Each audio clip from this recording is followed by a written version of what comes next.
the couriers, the ambulance drivers, the supermarket staff, those in the office and those on the factory floor, those working long shifts, night shifts, 9 to 5s, those working part-time and those working full-time. My Labour Party is the party for those who keep us safe, who create the wealth, who make up the backbone of Britain. This is a project for working people all across our country.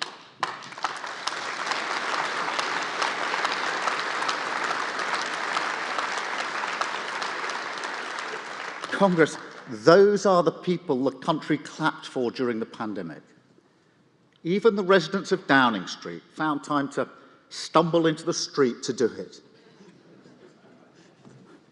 But how have they been repaid? Just take carers as an example. This is a subject very close to my heart. For many of them, every time they had to self-isolate during the crisis, they did so at their own expense with no sick pay. That's not on. And let me be very clear, those days are coming to an end.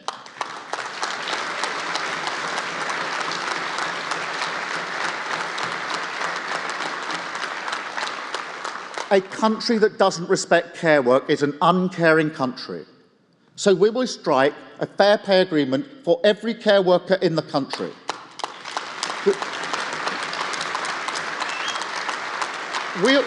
We'll get you around the table, and the deal you make will set a new floor, a higher floor, with more progression, more training, more rights, better standards, and yes, fairer pay.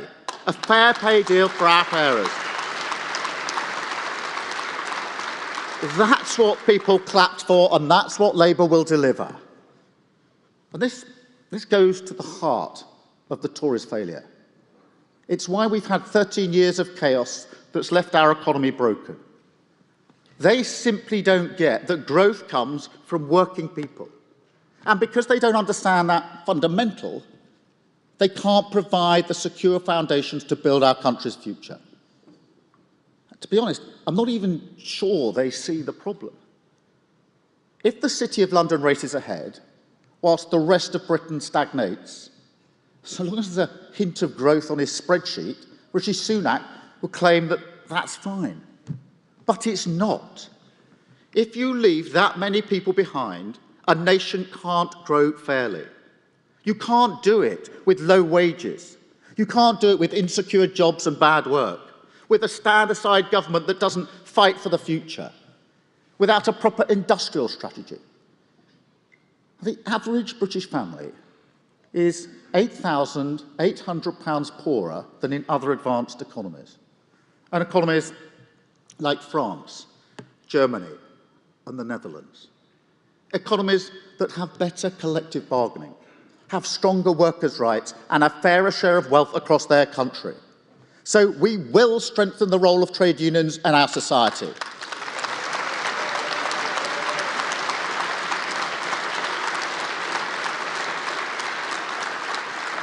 And like you, I want to see Amazon and businesses like it recognise trade unions.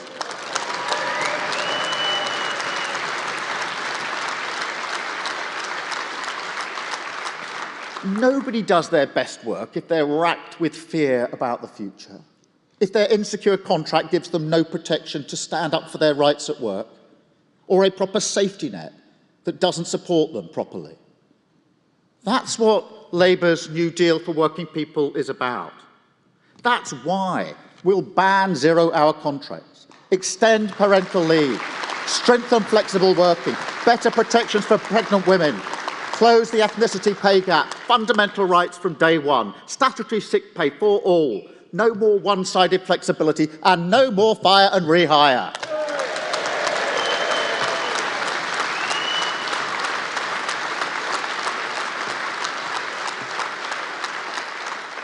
For years, working people have been told that good pay, fair work and dignity are somehow barriers to growth. Well, no more. A reformed labour market, where we finally make work pay, provide the security denied to working people for decades. That's my mission on growth. But you know, We're not a nation apart. The world around us is changing, and changing fast. President Biden once said, "When I hear climate change, I think jobs." When Labour sets out our mission for Britain to become a clean energy superpower, we are thinking jobs too. For too long, Britain has allowed the opportunities of the new energy technologies to pass us by. Without a plan, the energy industries that we rely on will wither and decline. Now, the Tories think it's the market doing its job when British industry falls behind. It's not some glitch in their model, it is their model. Yet, our allies around the democratic world are waking up to the threat of energy insecurity and the opportunity of economic security. Change is coming. And yes, it can unsettle us. But mark my words, on my watch, good jobs, good union jobs, will be fundamental to that change.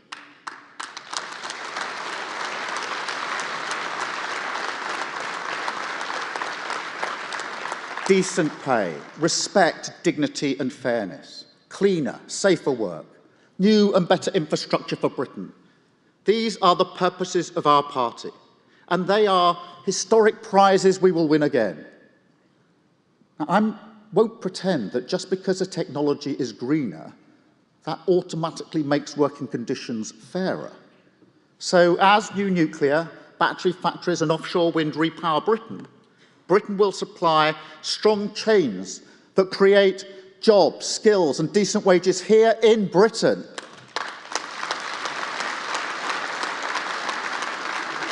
And we'll work with you to seize the opportunities of hydrogen, carbon capture and storage. Our Green Prosperity Plan, like President Biden's Inflation Reduction Act, is our plan for growth. And because we're Labour, it is a plan for working people, their jobs and their prosperity. We will create a new company, GB Energy, and through that vehicle, we will take advantage of the opportunities that we have. And because it's right for jobs, because it's right for growth, because it's right for energy independence, then yes, it will be publicly owned.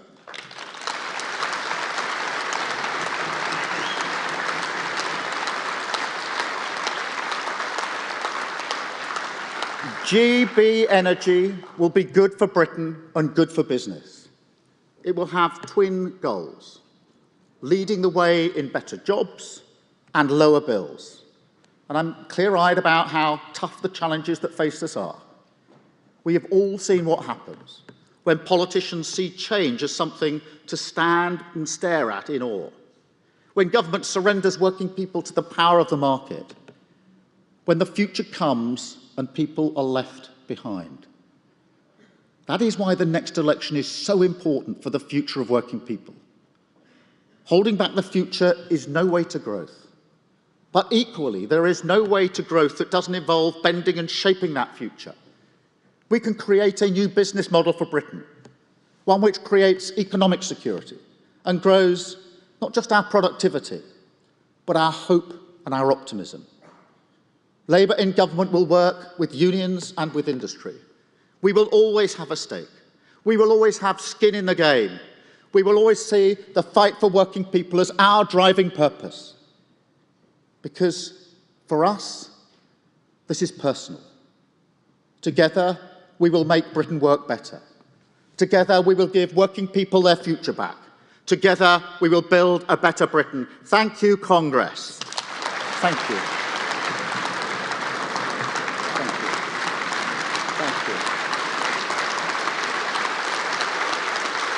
Thank you, Congress.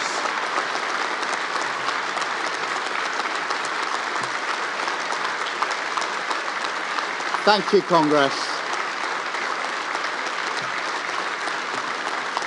Thank you. I think and hope that we're now going to have some questions from members of the audience, members of GMB.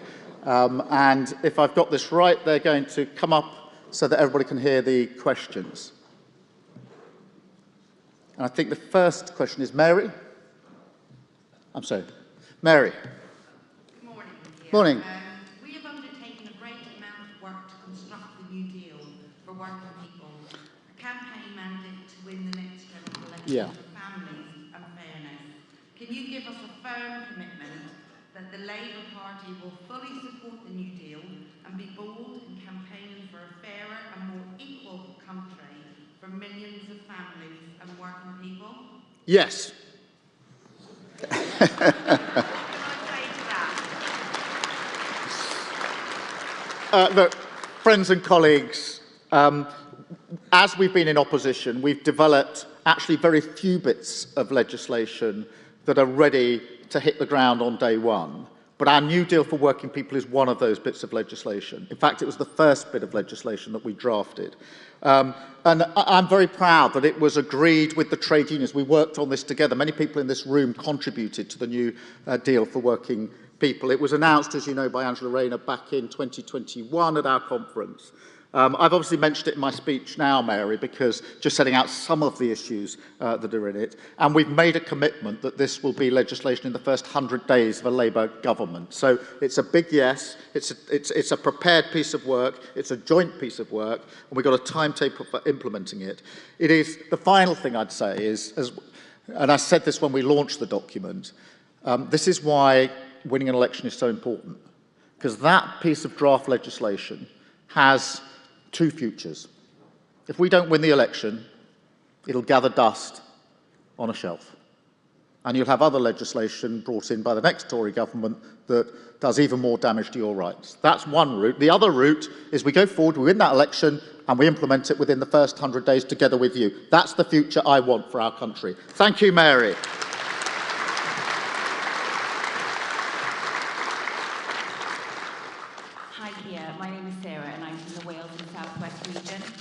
So you just said that care work is really close to your heart. So care workers are paid just a few pennies above minimum wage on average. The average hourly wage was £10.03 last year.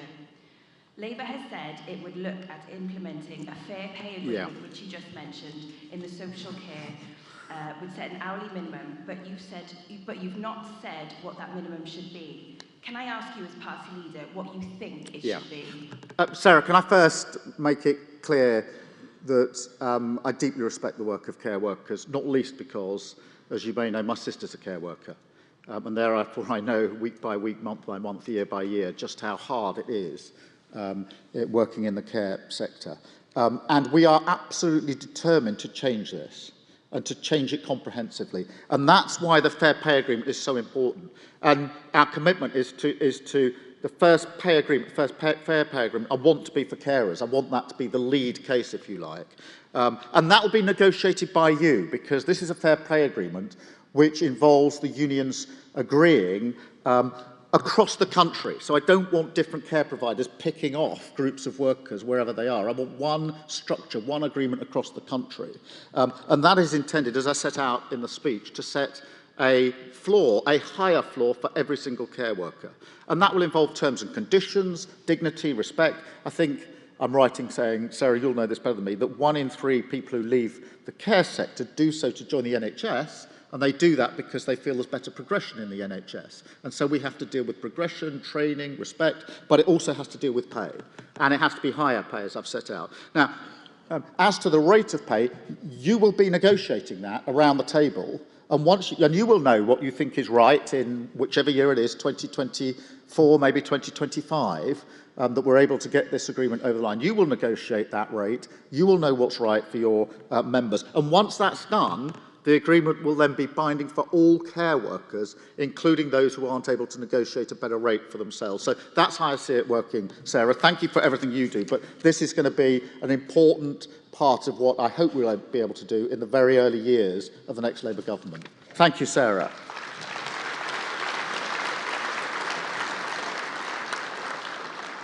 And I think we've got Dave, possibly.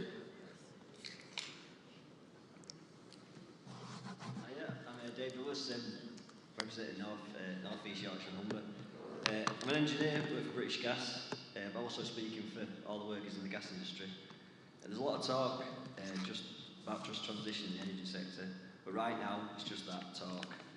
The UK has lost and continues to lose out on high-quality unionised manufacturing renewables jobs?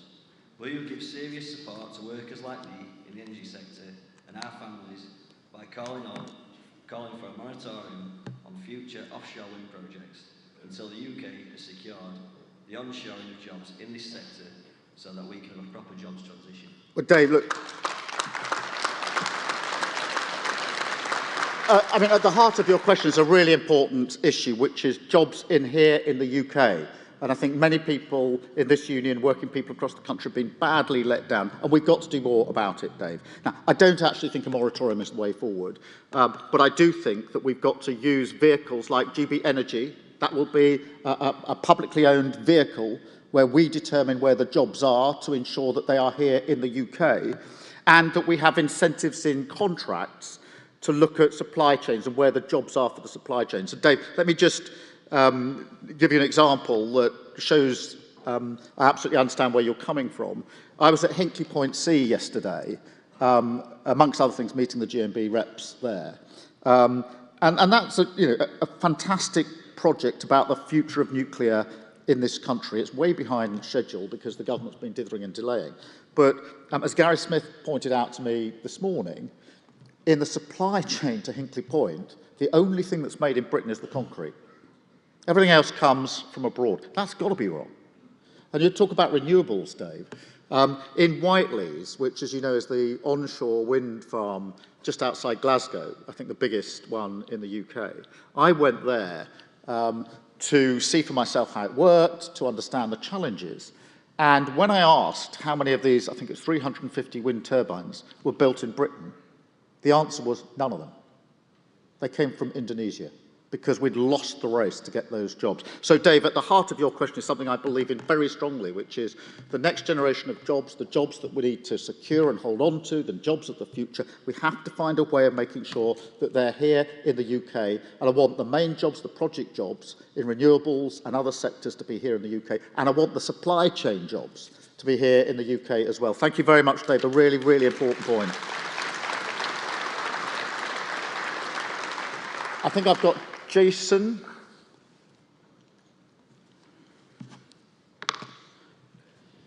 Hello, Keir. I'm the delegate for North Western Irish. Keir, Labour has said when it's in power, it will bring back the two-tier code that would mean outsourced workers are paid the same as those in-house.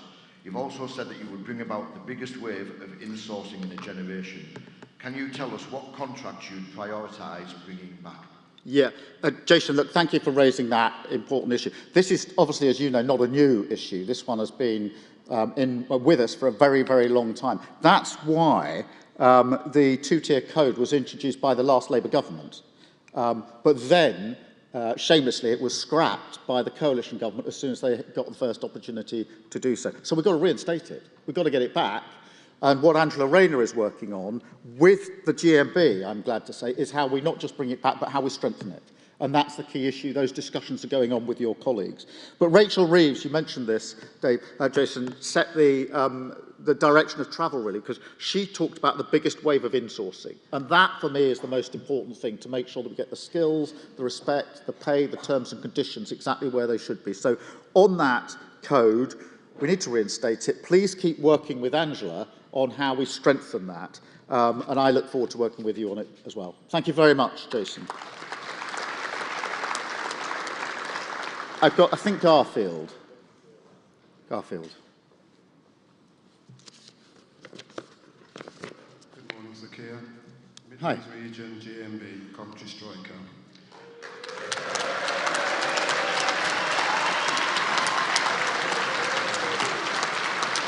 I would like to take this opportunity to convey this to you, please.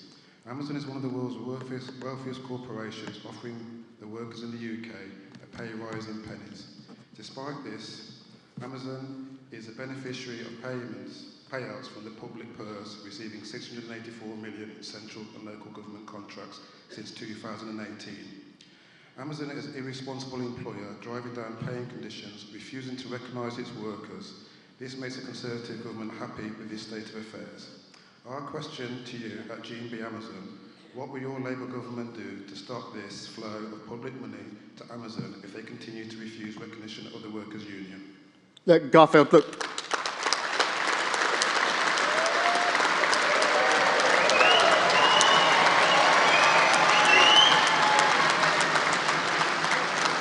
thank you for raising that. And can I just start by acknowledging the campaign that GMB is running on this? A fantastic campaign, a really important campaign, and one that I fully support. And I want to see Amazon recognise trade unions. And it's really important I say that, and I'm clear about that. And I just want to say to this audience, I've come here and I've said that in my speech today.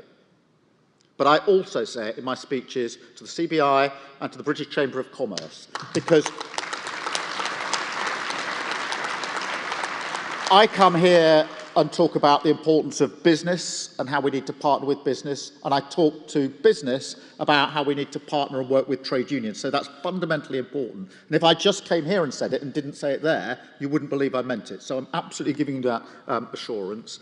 And in terms of how we bring this about, I think public procurement, I think the point you make about contracts is really important. It's not a free-for-all. There's a lot of public money tied up in public procurement. And an incoming Labour government is entitled to say it comes with terms and conditions. There's a framework for public procurement, at the heart of which is dignity and respect, and we expect to see unionised jobs and support unionised businesses. So, Garfield, I think if we continue to work together on this, your campaign must go on, but, you know, it gives us that chance. It's another example, and I will keep coming back to this, because it's been my central focus. You know, we've been in opposition for 13 years, Garfield, 13 years. If we win the election, and this is why I'm so single-mindedly focused on it, and all the noise is off about everything else, we've got to win that election, because we get the chance then to bring about the change that you and others are campaigning for. So thank you for what you're doing, thank you for what you'll continue to do, and I'll work with you for it. And if we get a Labour government, and I hope that we will, then we can be in a position to do something about this. Thank you, Garfield, very, very much.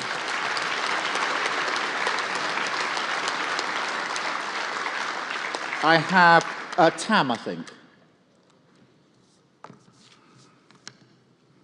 Thanks, Chair. GMB Scotland. Oil and gas are fundamental foundations of the Scottish economy, which heat homes from Kirkcaldy to Cambridge. Labour's position on blocking new licences is a threat to Scottish jobs and the UK energy security. Without new licences, we'll be relying on imports from other countries who will reap the benefits of the jobs and taxes. The SNP have repeatedly promised a green jobs revolution, but far from being an oasis of work, Scotland's becoming a desert. We need oil and gas jobs. So when the current fields in the North Sea are depleted and Scotland's oil and gas jobs evaporate, what will you tell our members working in these sectors and the communities which will be decimated? Yeah, Tam, look, thank you so much. Thank you for raising that. Thank you for raising that. And I absolutely share your concern about future jobs. I absolutely share that concern. And I do know that you and others and working people across the country have been let down by the Tories and let down by the SNP on this promises about jobs that never materialise. And I want to be absolutely clear. Oil and gas are going to be part of the mix for decades to come, into the 2050s. And I don't think that part of our argument is heard loud enough and clearly enough. For decades to come, oil and gas will be part of the mix. But at the heart of your question, Tam, is this crucial issue. What happens next? What happens next? And what I will never let happen is a repeat of what happened in coal mining, where an industry came to an end and nobody had planned for the future, and we're still living with the consequences. We cannot allow that to happen. And I think there is an opportunity now to seize the next generation of jobs in nuclear, in new nuclear, in renewables across the country. And there's a race on. It's going on around, look at the Inflation Reduction Act in America, look at the EU's response. There's a race on for the next generation of jobs, and we need to be in that race. The wind turbines in Whiteleys were not built in Britain because we didn't get ahead of the game. We cannot let that happen again. So we've got to seize that opportunity to get those jobs in renewables. And I have estimated there's hundreds of thousands of jobs to be had, future jobs, 50,000 in Scotland, 50,000 jobs in Scotland. And we can use the skills that we've got, we can deploy those skills, and we can make sure through GB Energy, through procurement, that those jobs are in the places that need them. Because we don't want to repeat the error of saying, you've got to move, you've got to go, we don't need to come to you, to your community, we can let you wither. We will never repeat that. But if we don't seize that opportunity, if we just sit back and wait, without acting now on our Green Prosperity Plan, then I genuinely think, Congress, that future generations will never forgive us for repeating the mistake that was made when the coal mines were closed down. So, Tam, we'll work with you on that. Thank you for raising it. It's such an important issue. Thank you, Tam.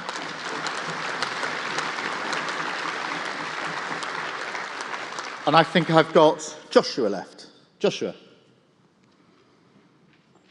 Hi, I'm Joshua from Southern Region, and I work at Asda at Brighton Arena, so literally just down the road. And they've recently announced that they're cutting the pay of 7,000 colleagues across the southeast of England. This amounts to 60p an hour pay cut for a group of workers who has kept us fed throughout the pandemic. Not only are Asda threatening to cut pay, but anybody who doesn't accept will face the nefarious practice of fire and rehire. Yeah. As you know, we are the Union of British Gas Workers, so we have seen this disgrace before. What is your message to Asda? Well, Joshua, firstly, again, let me acknowledge the GMB campaign on this. Really important campaign. Hugely important campaign. And with it, that campaign in relation to British Gas as well, which GMB led from the front. And the answer to your question is very, very clear so far as I'm concerned. We will ban fire and rehire. It's as simple as that. It just needs to be done.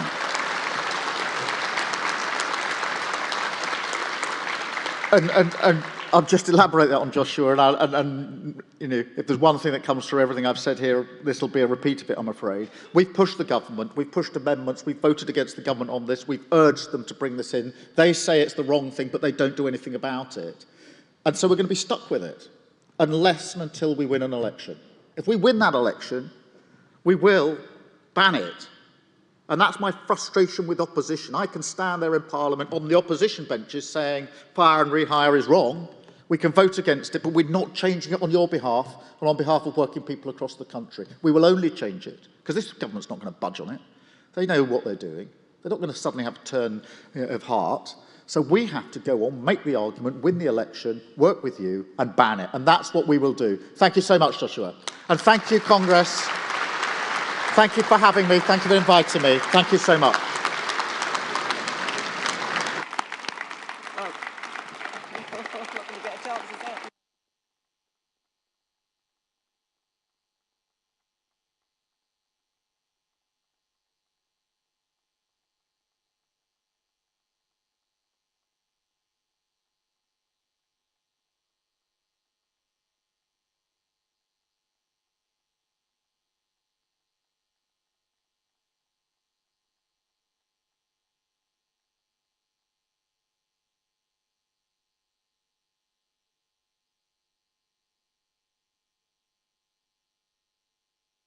I think I'm waiting.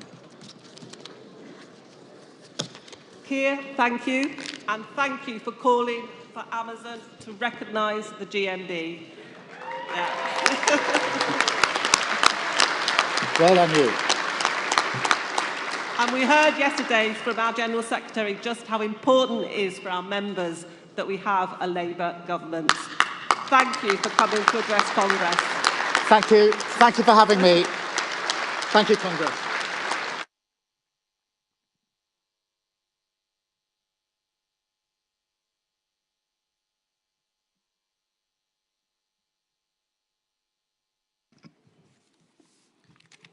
Congress, we'll now go back to the motions.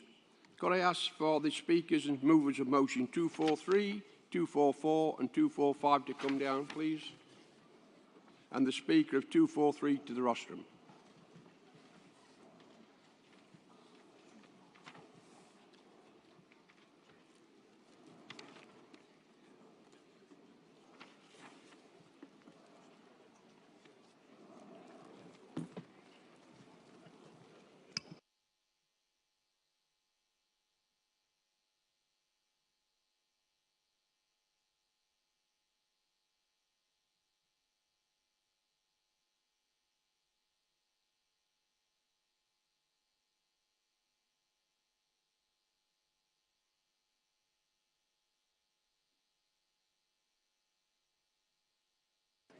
If people moving and leaving the room, can you do it quietly, please?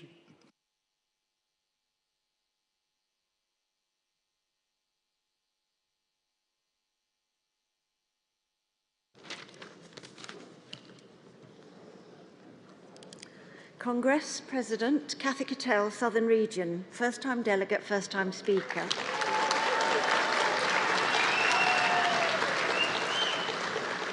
proposing motion 243, housing motion. This motion originated in my branch of the GMB, Richmond and Wandsworth. Wandsworth Borough incorporates some of the most deprived and some of the most affluent areas in the country. Under the previous Tory council, huge amounts of luxury flats went up. Many of you will have seen these ostentatious developments, including the Sky Pool, which is a glass-bottomed swimming pool connecting two luxury properties opposite the American Embassy. The complex cost £1.6 billion to build, and the pool alone cost £326,000 a year to heat. So, once vibrant communities with a lot of social cohesion are now faceless blocks of flats, often left empty and owned by overseas investors. Contrast this with people living on a local estate who are forced to visit a community centre to access the warm hub which ran through the winter, allowing them to have 3 meals a day, use the Wi-Fi and keep warm. GMB members in these boroughs are often carrying out low-paid work, for example, refuse and parking services, estate cleaners and school support staff. As